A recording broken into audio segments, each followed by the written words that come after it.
4 Lives BBC One, last night rating, Stephen Merchant is wasted as a comic actor. But the Beanpole sidekick to Ricky Gervais in shows such as Extras proves himself chillingly good in a true crime role. His performance as serial killer Stephen Port in 4 Lives, BBC One, has strong echoes of David Tennant's superb portrayal 2 years ago of another monster who preyed on young gay men, Dennis Nielsen, in ITV's Day. It's a far better drama than Merchant's comic thriller The Outlaws, which he wrote and starred in last year.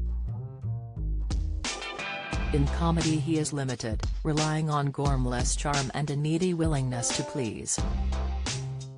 Whether on a chat show or a sitcom, it's an irritating persona.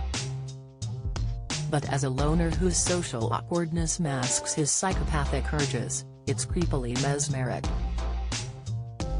With his small eyes lying heavily in their sockets like bruised grapes, and his sullen, hesitant speech, Merchant conveys a man whose words always lag several seconds behind his thoughts. There is nothing flamboyant about the performance. Crucially, he doesn't try for laughs, even when he's indulging in his other obsession, buying children's toys through eBay.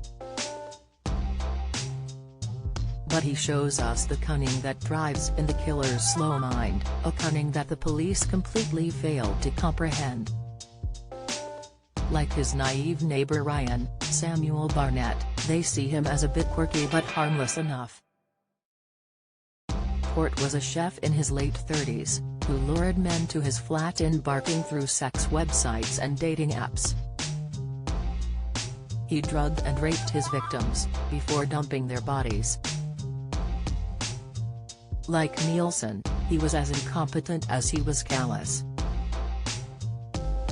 The body of his first victim, 23-year-old fashion student Anthony Walgate, was discovered in 2014 outside the front door of the flats where Port lived. The murderer reported it himself, in a 999 call. Yet the police seemed incapable of considering him as a suspect. In the first of 3 episodes this week, 4 Lives makes it obvious that ingrained homophobia at the Met was largely to blame. Once they realized that Walgate was a part-time sex worker, detectives treated his death as nothing more than a sordid misadventure. Like the Hillsborough drama Anne, running nightly on ITV, this story is seen chiefly through the eyes of a grieving, angry mother. Sheridan Smith is Walgate's heartbroken mum, Sarah Sack, certain from the start that her son's death was not an accident. It's odd that these 2 dramas are airing at the same time, on opposite channels, because they mirror each other. Both Sarah Sack and Dan Williams, played by Maxine Peake, are dismissed by authorities. It's almost as if the motto of police forces from London to Liverpool is, just ignore her, she's bound to be upset. True crime drama treads a difficult line. It risks exploiting the victims and their families, glorifying the killer or lingering on the squalor of the deaths. By concentrating on Sarah's fight for justice, 4 Lives avoids these pitfalls, though many viewers will find the implied emphasis on promiscuous sex difficult to watch.